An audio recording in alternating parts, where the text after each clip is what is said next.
എന്നാൽ എറണാകുളം വെണ്ണലയിൽ അമ്മയെ മകൻ വീട്ടുമുറ്റത്ത് കുഴിച്ചുമൂടിയെന്ന വാർത്ത ഞെട്ടലോടെയാണ് നമ്മൾ കേട്ടത്. അമ്മ മരിച്ച ശേഷം മദ്യലഹരിയിൽ മൃതദേഹം കുഴിച്ചുമൂടിയെന്നാണ് പോലീസിന്റെ പ്രാഥമിക നിഗമനം.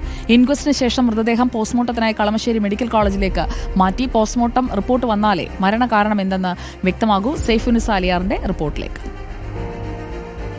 വെണ്ണല പള്ളിക്കും സ്കൂളിനും സമീപത്തുള്ള ഒരു ഹൌസിംഗ് ഏരിയയാണ് ഇത്. ഈ ഹൌസിംഗ് ഏരിയയുടെ ഏറ്റവും ഒടുവിലായി കാണുന്ന ഒരു വീടാണ് ഈ നെടിയാറ്റിലെ പ്രദീപന്റെ വീട്. പ്രദീപന്റെ അമ്മയുടെ മൃതദേഹമാണ് ഇന്ന് രാവിലെ പോലീസ് ഉദ്യോഗസ്ഥർ കണ്ടെടുത്തത്.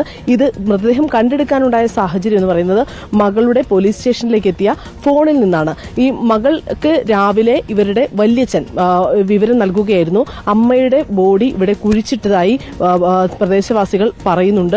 അക്കാര്യത്തിൽ പോലീസിനെ വിളിച്ച് അന്വേഷണം നടത്തണം എന്നുള്ളത്. അതായത് ഈ പ്രദീപൻ തികഞ്ഞ മദ്യലഹരിയിലായിരുന്നു കഴിഞ്ഞ കുറെ നാളുകളായി. അപ്പോൾ ഈ സമീപവാസികളായിട്ടൊന്നും ബന്ധമുണ്ടായിരുന്നില്ല. ഇന്ന് രാവിലെ ഇയാൾ സമീപത്തെ ഒരു വീട്ടിൽ എത്തുകയും ഈ വീട്ടിലെത്തി അമ്മയുടെ മൃതദേഹം താൻ കുഴിച്ചിട്ടു എന്ന് പറയുകയുമായിരുന്നു. പക്ഷെ ഇത് ഈ സ്ഥലത്തുള്ള ഈ വീട്ടുകാർ വിശ്വസിച്ചില്ല. പക്ഷെ അടുത്തുള്ള വീട്ടുകാർ ഇയാൾ മണ്ണിൽ എന്തോ കുഴിക്കുന്നതായി കാണുകയും ചെയ്തിരുന്നു. അങ്ങനെയാണ് ഇവർ ബന്ധുക്കളെ വിവരം അറിയിക്കുകയും ബന്ധുക്കളും കൌൺസിലറും ഒക്കെ കൂടി മകളെ വിളിക്കുകയും ചെയ്യുന്നത്.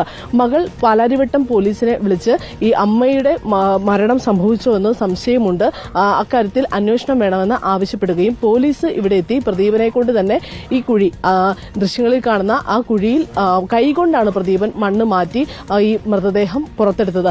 അധികം ആഴത്തിലല്ല ഈ മൃതദേഹം കുഴിച്ചിട്ടത്. കൈകൊണ്ട് തന്നെ അയാൾ മണ്ണ് മാന്തി കുഴിച്ചിടുകയാണ് എന്നാണ് മനസ്സിലാകുന്നത്. ഈ പ്രദീപന്റെ വീട് ചെറുതാണ് എങ്കിൽ പോലും ഇയാൾ നല്ല സാമ്പത്തിക സ്ഥിതിയിലുള്ള ആളാണ് എന്നാണ് ഈ ബന്ധുക്കളും ഒപ്പം തന്നെ സഹോദരിയും സമീപത്തുള്ളവരും പറയുന്നത്. ഇയാൾക്ക് വെണ്ണലയിൽ ഒരു 3-4 കടമുറികളുണ്ട്. ഇത് പലതും വാടകയ്ക്ക് കൊടുത്തിരിക്കുന്നു.